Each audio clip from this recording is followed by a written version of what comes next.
They called it junk. Not quietly, not behind closed doors. They said it in official memos. They said it in congressional hearings. They said it standing next to the plane itself, pointing at it like a used car with a cracked engine block. The Curtiss P-40 Warhawk. Heavy, slow, a ceiling so low it practically scraped the treetops while its enemies danced in the clouds above. The generals in Washington didn't bother to hide their contempt.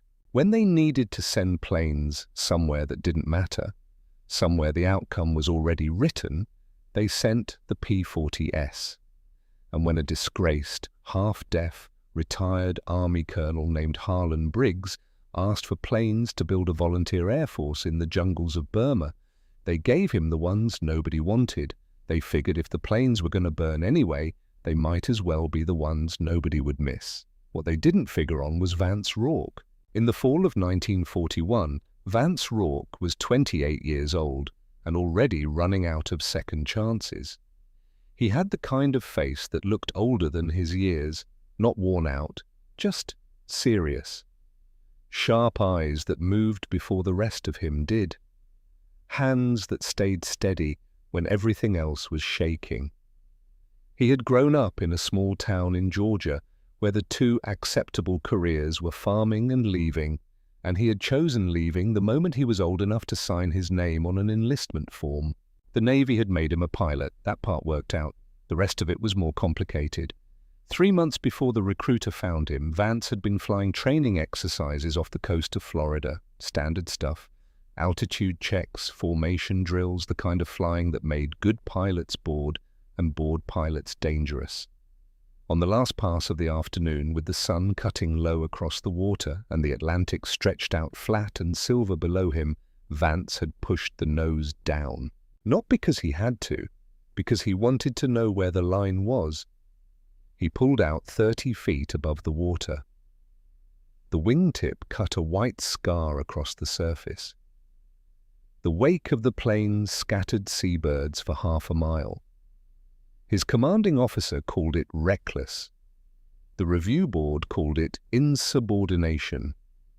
Vance called it useful information. They were working on his paperwork when the recruiter knocked on his door. The man didn't look military, no uniform, civilian clothes that fit a little too well. He sat down across from Vance in the base cafeteria, slid a single sheet of paper across the table, and let it sit there while he ordered coffee. $600 a month. $500 for every enemy aircraft, confirmed destroyed. Vance looked at the numbers. He looked at the recruiter. He did not ask about the mission. He did not ask about the enemy. He asked one question. When does the money get paid? The recruiter almost smiled. First of every month, direct deposit to whatever account you designate. Vance signed the paper before the coffee arrived. That was not the story he would tell his grandchildren. That was not the story that ended up in the newspapers, but it was the true one, and the older he got, the more he understood that the true ones are always the ones that sound the least heroic at the start. They shipped him to Burma on a transport that smelled like engine oil and old canvas. The briefing he received on the way over was sparse. Volunteer unit, air support for Chinese and British forces, operating out of a base called Toungoo in the jungle south of Mandalay. Fly the P-40, follow orders, don't die. What the briefing didn't mention was the enemy. The Japanese Mitsubishi A6M0 was not a plane. It was an argument, a proof of concept, a machine built to make every Western engineer rethink everything he thought he knew about aircraft design. The Japanese had stripped out everything that wasn't absolutely necessary. No armor plating behind the pilot, no self-sealing fuel tanks. They used an aluminum alloy so light it seemed impossible, a frame so delicate that looking at it wrong felt dangerous. The result defied physics on paper and proved it in the air. The Zero could turn inside anything the Allies were flying. It could climb almost vertically, hang in the air at the apex, and come back down on top of you, before you'd finished processing what just happened. American intelligence officers read the early reports and rejected them. Impossible, they said. An Asian nation building a fighter superior to Western technology. They called it propaganda. They called it wishful thinking from pilots who'd been outflown and couldn't admit it. They stopped calling it propaganda when the Zero started dropping American planes out of the sky. Vance didn't know the full picture when the transport touched down in Burma. What he knew was what he could see. The base at Toungoo was a collection of bamboo shacks and red dirt and heat so thick it had weight. The runway was mud. The maintenance bay was a tin roof held up by prayers and wooden posts. There was no radar, there were no spare parts. If a mechanic needed a fuel pump, he fabricated one or scavenged one from a wreck. The P-40S sat in a line at the edge of the field, olive drab, battered. Each one looked like it had already survived one war and wasn't confident about its chances in the next one. Vance walked the line slowly. He put his hand on the nose of the nearest one. The metal was warm from the afternoon sun. He felt the rivets under his palm. He thought about the $600 a month and wondered if he'd made a mistake. "You're touching it like you're not sure it's real." The voice came from behind him. Colonel Harlan Briggs was sitting in a folding chair outside the nearest shack, a cigarette burning toward his fingers, a cup of something dark balanced on his knee. He was 47 years old and looked like time had not so much aged him as carved him, deep lines across a face that had spent 20 years outdoors in bad weather, grey at the temples, one ear slightly lower than the other, the result of a surgery after a training accident. The ear that had cost him his career. Officially. "I'm assessing it," Vance said. "What's your assessment?" Vance looked back at the plane. Heavy, ugly, probably slow. "All correct." Briggs took a long drag. "And yet you signed the paper anyway." "The money was good." Briggs nodded, like this was the most reasonable thing anyone had said to him in months. "You're the third man this week who mentioned the money before the mission. You're all still here. The ones who led with patriotism are mostly gone." He stood slowly, the way men do when their knees have opinions. "Come inside. Briefing in 10 minutes." The briefing tent held 14 men and smelled like sweat and insect repellent. Briggs walked in and did not greet anyone. He picked up the official United States Army Air Force's flight manual from the table and threw it into the dirt. Nobody moved. "That book will get you killed. Every tactic in it assumes you are flying a competitive aircraft against a competitive enemy. You are not. Forget it." He turned to the chalkboard. What he drew did not look like a combat maneuver. It looked like a physics diagram. A line going up at an angle, a line going straight down, nearly vertical, numbers along the side, velocity, weight, gravitational force. The P-40 weighs nearly 9,000 pounds fully loaded. In a climb, that weight is a death sentence. The enemy will be above you before you break cloud cover. In a turn, same story. A Zero will be on your tail in 3 seconds if you give it the chance. He paused. In a dive, everything changes. He drew an arrow pointing straight down. A heavy object falls faster than a light one, not opinion, physics. When you point the nose of a P-40 at the ground and open the throttle, you are no longer flying. You are falling with intent. You will hit 400 miles per hour before the enemy pilot has finished deciding what to do about you. The Zero is built like a kite, beautiful, agile, lethal, and incapable of following you into a vertical dive without ripping its own wings off. He looked at the room. You will not dogfight. You will not try to outturn them. You will not try to outclimb them. You will climb high, find the sun, position above the enemy, and you will fall. You will fire for 3 seconds on the way through, and then you will use that speed to zoom back to altitude and do it again. If you deviate from this, I will ground you personally. A pilot in the back raised his hand. What if we lose the altitude advantage? Then you run. Speed buys distance. Distance buys time to climb again. Briggs set down the chalk. This is not a tactic for gentlemen. You grew up reading about knights of the air, one-on-one duels at 10,000 feet. Those men are dead. Learn from their example. Vance sat in the second row and said nothing. He was watching Briggs the way he had watched the ocean before that dive in Florida, looking for the line, trying to understand where this man's certainty came from.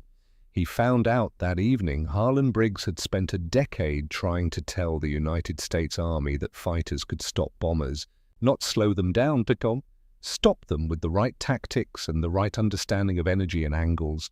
He had written papers, presented data, sat in rooms full of men with more stars on their shoulders, and explained the math with the patience of someone who genuinely believed correct information would change minds.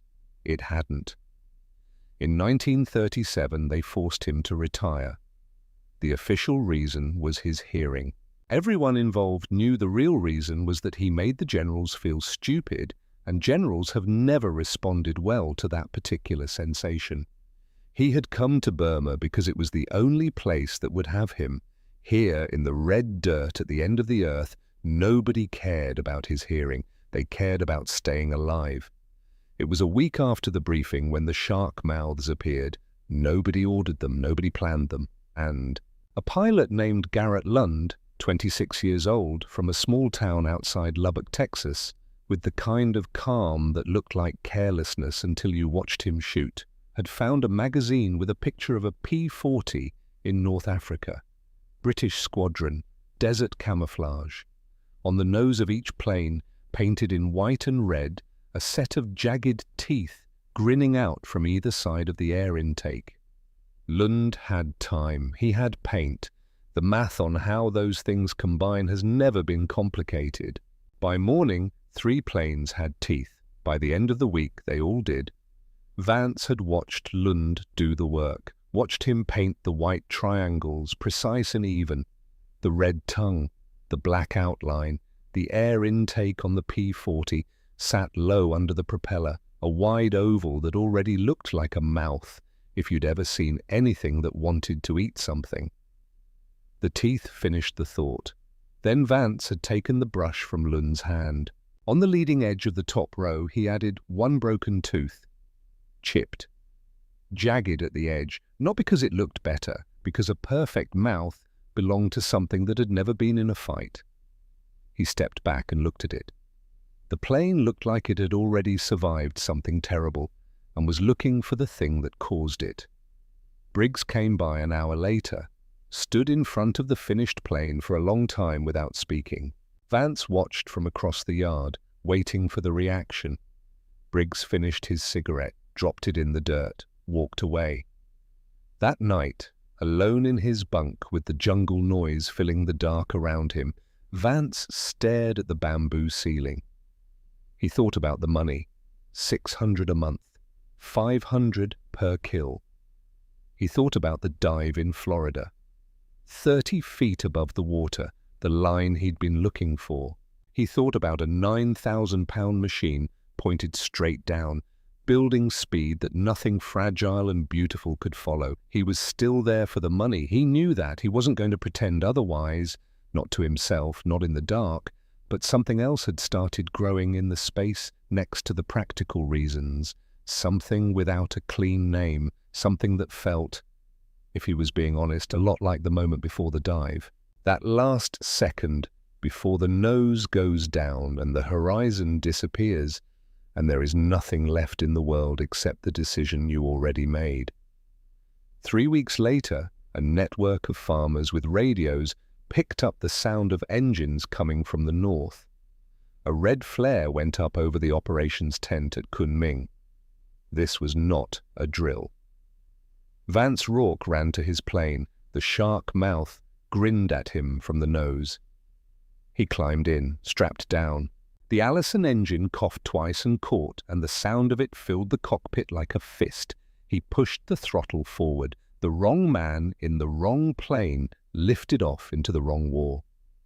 And everything that was about to happen had been impossible, until the moment it wasn't. The morning of December 20th, 1941, the sky over Kunming was the kind of blue that makes you believe nothing bad has ever happened under it. Vance was at 12,000 feet when the Japanese formation came into view. He saw them before they saw him, which was the only advantage that mattered. 10 Kawasaki bombers in a V formation, steady and level at 6,000 feet, moving with the unhurried confidence of men who had never been challenged in this particular piece of sky. No fighter escort, no evasive maneuvering. They were flying parade routes. They had been doing it for years. There was no reason, from where they sat, to believe today would be different. Vance checked his gauges, checked his guns, looked down at the formation spread below him like a problem on a chalkboard. Briggs's voice was not in the cockpit, but it was in his head, calm and specific, the way right information lives in you once you've absorbed it rather than merely memorized it. Find the sun. Get above them. Don't fly. Fall. He keyed the radio, told his flight to hold position, then rolled the P-40 onto its left side and pointed the nose at the Earth. What happened next was not graceful. There is nothing graceful about a 9,000-pound machine in a vertical dive. The airspeed indicator spun past 200, past 300. The controls went stiff, like trying to turn a wheel set in concrete. The airframe vibrated from the nose back through the seat and up into his spine. The wind outside the canopy changed pitch from a whistle to something that sounded structural. He did not pull out. The formation grew in the windshield. He could see individual markings on the lead bomber, the red circle on the wing, the glass of the turret catching light. He pressed the trigger. The 6 50 caliber machine guns made a sound that Vance would spend the rest of his life being unable to accurately describe to anyone who hadn't heard it. Not a rattle, not a stutter. A sustained tearing, like the sky itself was being opened along a seam. He kept his eyes open this time for exactly 1 second. When he pulled through and looked back, the lead bomber was falling away from the formation, trailing a rope of black smoke that thickened as he watched. The V formation was already breaking apart, planes sliding in different directions, the disciplined geometry dissolving into individual panic.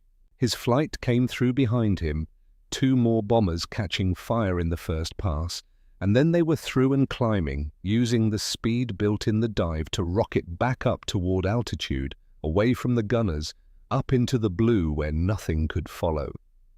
Vance leveled out at 10,000 feet. His hands were shaking, not from fear, or not only from fear, from something that had no clean category. The physical residue of doing a thing you'd been building toward without knowing you were building toward it. His mouth tasted like metal.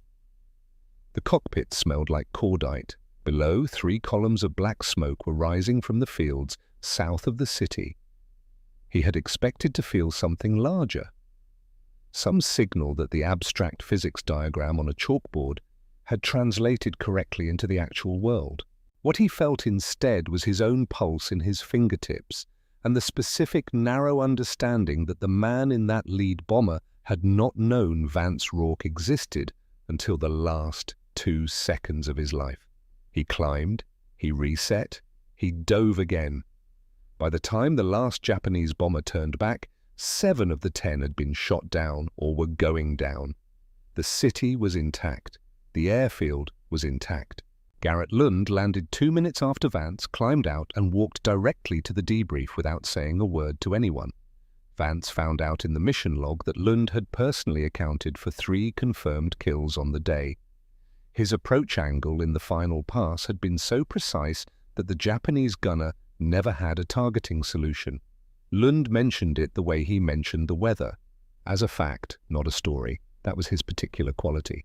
He accumulated evidence quietly and let other people do the accounting. Briggs was standing by the operations tent when Vance walked over. He had a cigarette and a clipboard and the expression of a man checking figures rather than celebrating them. 3 confirmed for you, Briggs said without looking up. 7 flight total. Vance waited for something more. Briggs looked up. Same approach angle will not work twice. They'll adjust their formation spacing. He went back inside. That night, Vance sat outside his shack and understood something about Harlan Briggs he hadn't before. The man wasn't withholding celebration out of coldness. He was withholding it because celebration assumed the hardest part was over, and Briggs knew in the specific way that men know things they've earned the right to know that the hardest part had not yet arrived. 5 days later, it arrived. Christmas morning, 1941, Mingaladon Airfield, Rangoon. The heat on the tarmac was already thick enough to see by 7 in the morning. Vance had been awake since 4, carrying a fever that had started 3 days earlier and hadn't yet declared its full intentions. Not serious enough to ground him, serious enough to remind him every few minutes that the body keeps its own schedule regardless of what the war needs. Garrett Lund was 2 bunks over, grinding his teeth in his sleep as usual. Colt Hargrove, 29 years old, built like someone had designed him specifically to occupy space aggressively, was already in the mess before the sun was fully up, eating rice from a tin cup, checking his watch every 2 minutes as if the act would compress the waiting. The intelligence report had come in the night before. 60 bombers, 30 fighter escorts, the largest formation anyone had seen since the raids began. The Japanese had decided they were done being embarrassed. The air raid siren went at 8:43. Vance was at his plane before the siren finished its first cycle. Sergeant Dex Pruitt was already there. Pruitt was 34 years old, built for the specific purpose of keeping aircraft alive in conditions designed to kill them. He had grown up maintaining farm equipment in Oklahoma, which turned out to be near-perfect preparation for military aircraft with no spare parts and a supply chain that existed more in theory than in practice. Pruitt ran his hand along the wing route as Vance climbed in. He didn't say anything. The gesture was the same one a man uses when he's done everything he can and is handing the result over to someone else's keeping. The Allison engine caught on the first try. Vance taxied out. The runway was already trembling faintly from the vibration of approaching aircraft, not the planes on the ground, but the ones in the distance. There were enough of them that their engines carried through the earth itself. He pushed the throttle to the wall. At 18,000 feet, the cold came through the unheated cockpit and the fever became irrelevant by comparison. Vance looked east and saw the Japanese formation stretched across the horizon from edge to edge. 60 bombers in the center, heavy with ordnance, steady and level. Around them, above them, buzzing in tight arcs were the Zeros and Nakajima Oscars. The fighter pilots had seen the P-40 climbing. They had broken formation to engage. They were expecting a dogfight. The Flying Tigers did not give them one. Vance led the flight directly at the oncoming fighters, nose to nose, a combined closing speed above 700 miles an hour. The Japanese pilots had trained for every engagement scenario in the manual. This one was not in the manual. You do not fly into the enemy's face. It is not tactical. It is not rational. It is the kind of thing that happens when someone has stopped thinking about survival and started thinking only about the next 3 seconds. At 200 yards, Vance fired. The Japanese fighter in front of him had already committed to a bank, trusting its legendary agility. Vance didn't follow the bank. He held the trigger and flew through the space the fighter was moving toward. The P-40 had 3 things the Zero lacked: armor plating behind the pilot's seat, self-sealing fuel tanks, and a frame built to survive being wrong. When the Japanese rounds hit the P-40's skin, they sparked off the armor or punched small holes in aluminum. When Vance's 50 calibers hit the Zero, they did not make holes. They made decisions. The wing root on the Japanese fighter came apart. Not a break, but a separation, the kind that happens when something fundamental changes.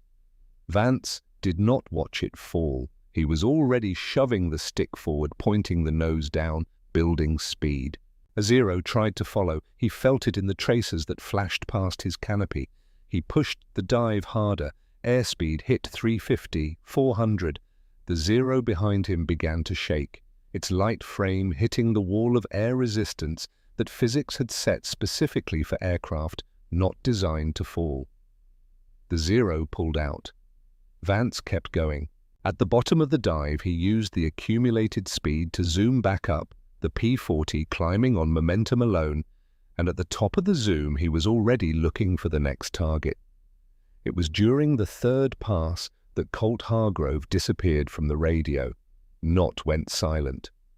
Disappeared.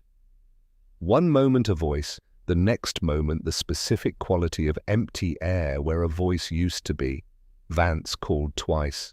Got nothing. He assumed the worst for 40 seconds. Then he saw it. Hargrove's P-40 was 1,500 feet below the main engagement. Separated, low and slow. Exactly the position Briggs had described as a death sentence. Two Japanese bombers were passing 500 feet above him, their gunners tracking something in the opposite direction.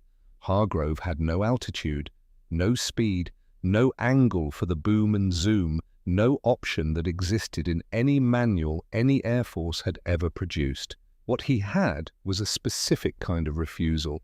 He rolled inverted and came up from beneath the lead bomber at an angle the turret gunner could not physically rotate to cover. The belly of the bomber filled his entire windshield. He fired for 4 seconds, longer than Briggs had ever authorized, and when he pulled away, the lead bomber was coming apart from the inside, its payload detonating below in the jungle. He did it again to the second one, then a third. He landed with his ammunition counters reading 0 and his fuel gauge touching the red line. Climbed out and sat on the wing and did not move for 3 full minutes. When Vance walked over, Hargrove looked up with the expression of a man who has done something he cannot fully account for. "Briggs is going to ground me," he said. Vance looked at the smoke rising over the tree line. "Probably." That evening, Briggs reviewed the mission logs. He found Hargrove's entry, read it twice, wrote 4 words in the margin. 3, confirmed. No action. He closed the log. After the debrief, Vance found Pruitt in the maintenance bay. It was past midnight. 2 work lights. The plane in front of Pruitt was not so much an aircraft as the suggestion of one. He had pulled sections from a P-40 that had come down in the jungle 2 weeks earlier, a plane stripped to components after impact, and was grafting those sections onto a fuselage that had taken 31 hits over Rangoon and come back because the pilot was stubborn. And Pruitt had previously made structural repairs that existed nowhere in any specification document. Vance stood in the entrance and watched him work. The fever had broken sometime during the Rangoon engagement. He'd noticed it between the second and third pass. The sweating that went cold and then simply stopped, the way fevers sometimes resolve themselves when the body decides it has more urgent work. He hadn't mentioned it to anyone. It didn't seem relevant against everything else. He put a cigarette on the edge of Pruitt's workbench, didn't say anything. Pruitt didn't look up. His hands kept moving. Vance stood there for another moment, looking at the Frankenstein machine taking shape in the work light, held together by knowledge that had no manual and patience that had no bottom, and then walked back out into the night air. For the first time in 3 weeks, he slept without waking. The next morning, Briggs laid the operational map across the table between them. He pointed to the Japanese numbers, replacement aircraft already moving into position, factories running 3 shifts. Then he pointed to the Flying Tiger's numbers, 14 pilots gone, P-40S increasingly held together by Pruitt's ingenuity and a quality of mechanical faith that had no name in any technical document. 296 Japanese aircraft destroyed, a number Washington had officially categorized as exaggerated, a number the generals with clean uniforms and polished desks had looked at and decided could not be correct because it came from men who didn't belong to the right institution. "They can replace what we're taking," Briggs said, "not with emotion, as a fact, with the same weight whether you liked it or not. We cannot replace what we're losing. Vance looked at the map for a long time. So what are we doing? He asked. Outside, someone was running an engine through its checks, the Allison's rhythm rising and falling. Holding the door, Briggs said, long enough for something better to get here. That's the mission. It has always been the mission. He rolled up the map. It wasn't in the original briefing because men who know they're holding a door and not winning a war have a tendency to stop holding it. Vance walked out into the afternoon heat. The P-40S sat on the flight line, patched and painted, shark mouths facing whatever came next. His plane was second from the left. He could see the chipped tooth he'd painted himself there. That deliberately broken edge, still there, still holding its meaning. The door was still standing. Someone had to keep holding it. There is a particular kind of exhaustion that has nothing to do with sleep. Vance understood this by March of 1942. He had slept. Not well, not enough, but he had slept. He had eaten. He had flown. He had come back. He had done it again the next day, and the day after that, week after week, through the dry season and into the rains, through mornings when the Allison caught on the first try, and mornings when Pruitt had to reason with it using methods that occupied a space between mechanical knowledge and negotiation. He had done all of it, and he was still standing. But something had changed in the weight of things, not broken, just different. The way a piece of metal changes after it's been stressed past a certain point, still functional, still holding, but carrying the memory of the load in every fiber. The numbers were real, he knew because he had been there for most of them. 296 Japanese aircraft destroyed, 14 pilots lost in combat. A kill ratio that the statisticians in Washington had looked at and decided was mathematically impossible, which told you everything you needed to know about the statisticians in Washington and nothing useful about the war. By late spring, the P-40S were no longer aircraft in any orthodox sense. They were accumulations of decisions, Pruitt's decisions, made at midnight with inadequate tools. Wing sections from 3 different planes. Engine components cannibalized from wrecks dragged back from the jungle by men who understood that every recoverable part was another day of life for a plane still flying. What sat on the flight line was not what had arrived from the factory. It was what the war had made of what the factory sent. The letter from Washington arrived on a Tuesday. Briggs read it alone in his tent. When he came out, his face was the same as always. That carved surface that gave nothing away unless you had been watching long enough to know what nothing looked like on it. Vance had been watching long enough. He followed Briggs to the operations tent without being asked. The language was bureaucratic and therefore precise in its imprecision. The American volunteer group would be disbanded, absorbed. Effective July 4, 1942, the Flying Tigers would cease to exist as an independent unit. The men would be offered commissions in the Army Air Forces under standard military structure and standard military regulation. Vance read it twice. "They're giving us the 4th of July, he said. The date was not an accident, Briggs said. He lit a cigarette. Someone in an office thought that was clever. The Army Air Forces advance team arrived 2 weeks before the official transfer date. 4 officers, uniforms pressed despite the climate, boots polished, insignia correctly positioned. They moved through the base with the careful attention of men conducting an inspection they had been tasked to fail. The senior officer was Major Aldrich. He had a notepad, and the manner of a man who believed the notepad was the more important of the 2 assets he'd brought to Burma. He looked at Garrett Lund, sitting on the wheel well of his P-40, eating from a tin cup, flight suit sleeves rolled past the elbow, top button missing since February, and wrote something on his notepad. He looked at Colt Hargrove, leaning against the maintenance bay wall in boots that had once been regulation and were now a creative interpretation of the category, and wrote something on his notepad. Then he looked at the P-40S themselves, at the patched wing sections and the mismatched paint and the shark mouths, faded and repainted and faded again, until they had the quality of something that had been through weather and come out, still meaning what they'd always meant. He wrote something on his notepad. These men need to be brought into compliance with standard uniform regulations before the transfer date, Aldrich said, addressing the air in front of him rather than anyone specifically. These men have been flying 3 missions a day for 6 months, Vance said. Aldrich looked at his notepad. Regulations exist for a reason. So does the war. Aldrich wrote something on his notepad. 3 days later, Garrett Lund was formally reprimanded. The specific infraction was failure to properly salute a superior officer. The superior officer had arrived with Aldrich's team and had, to Vance's knowledge, never been closer to actual combat than the classified briefings he'd attended in Honolulu. Lund, who had flown 41 combat missions and destroyed 15 confirmed Japanese aircraft across 6 months of fighting, had walked past this officer without saluting because he was carrying an engine component in both hands and thinking about something that mattered.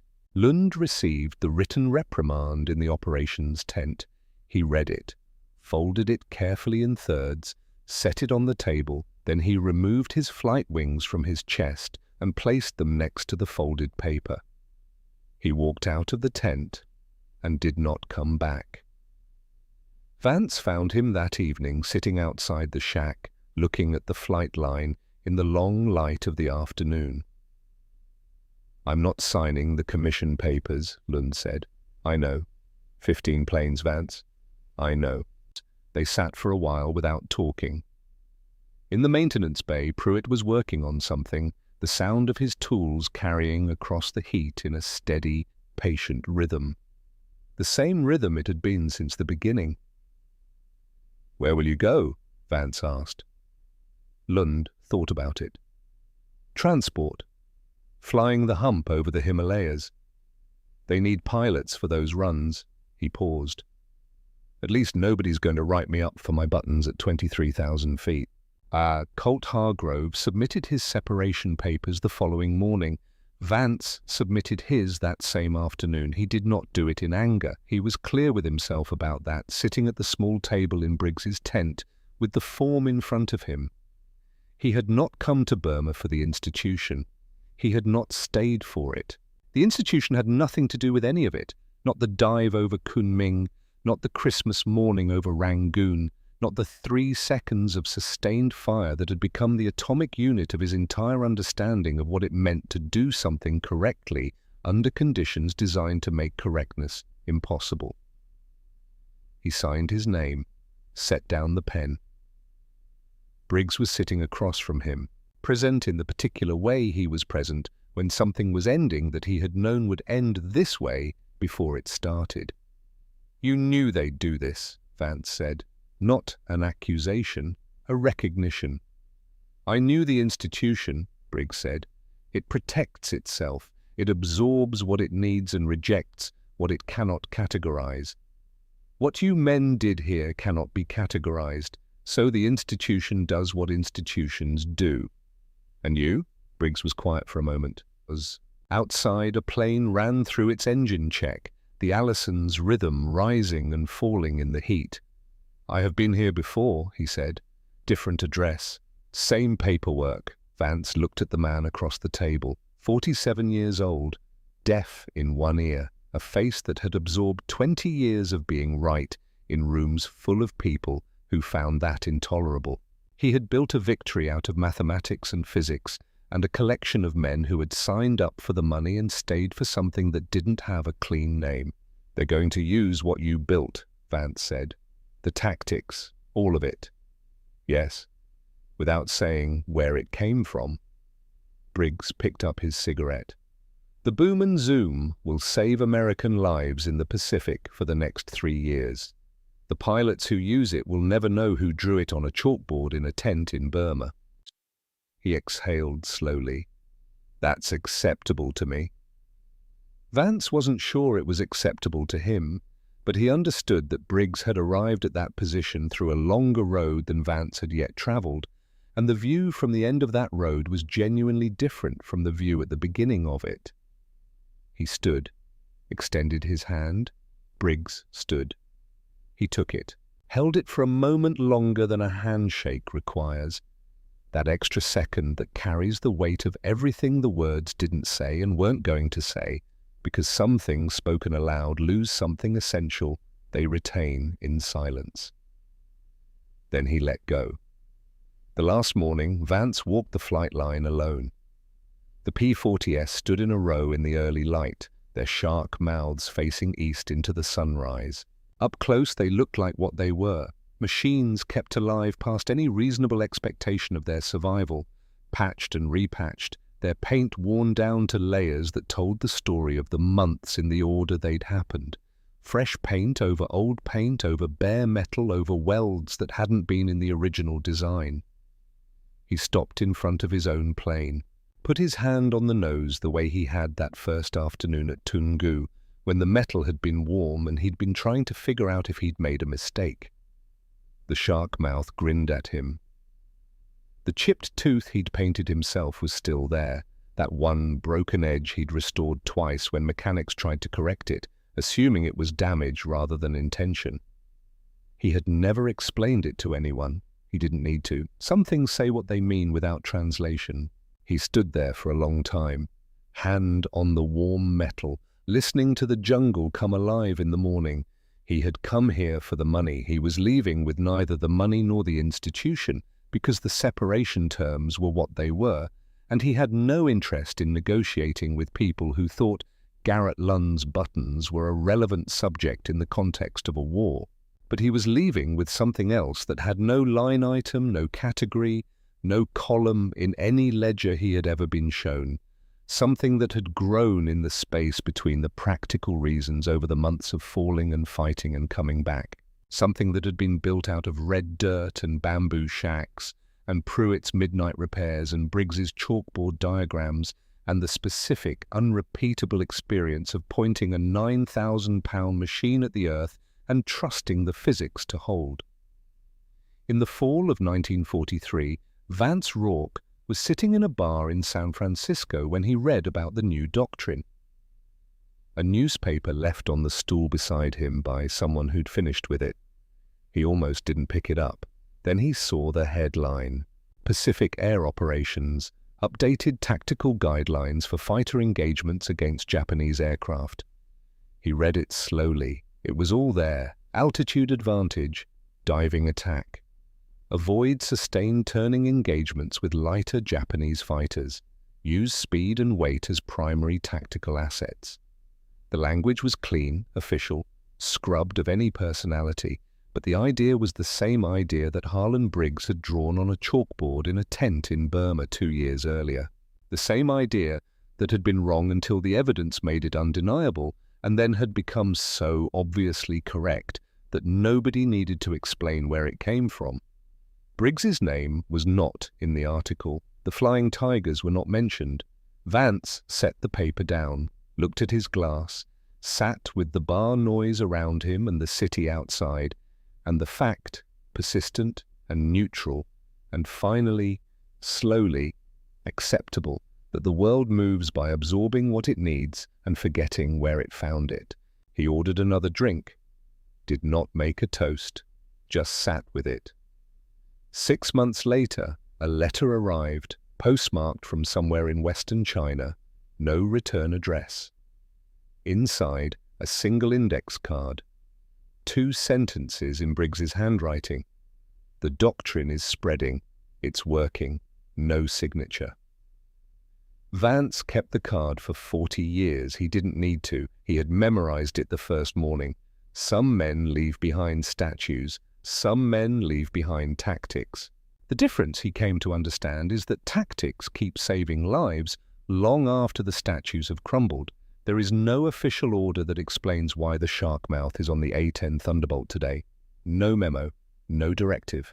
No general who stood up in a briefing room and declared that the nose art of the Flying Tigers would be carried forward by the aircraft that most resembled them in spirit, slow, heavy, ugly, built to absorb punishment and deliver it in concentrated bursts to things that had underestimated it. It spread the way true things spread, pilot to pilot, squadron to squadron. Someone painted it once because it felt right. Someone else saw it and understood immediately why it felt right and painted it on their own plane. The chain of transmission was never documented because documentation wasn't the point. The point was what it said. The pilots who fly the Warthog today, low and slow over the worst terrain the modern battlefield produces, doing the dirty, necessary work that keeps other people alive, bringing their crew home in planes that look like they've been through a war because they have. Those pilots understand something that cannot be fully expressed in a training manual. They understand that the machine does not have to be beautiful. It has to be there. It has to hold. It has to come back. The shark mouth says, "We know what we are. We know what they think of us. We have read the memos where they called us obsolete. We are still here." Vance Rourke lived to be 81 years old. He did not talk about Burma often. Not because the memory was painful, though parts of it were, because the things that mattered most about it were the things hardest to carry through language without losing something essential in the translation. Some experiences are built for living, not for telling. But in the last years, when his granddaughter would ask, she was 12 and relentless in the way that 12-year-olds who have decided they want to know something are relentless.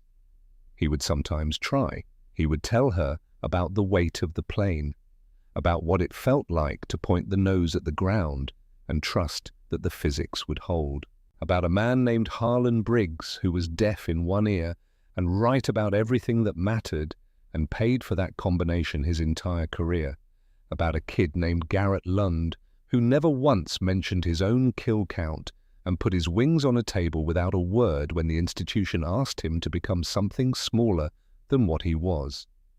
He would tell her about a chipped tooth on a shark mouth that he repainted twice because he wanted the thing to look like it had survived something.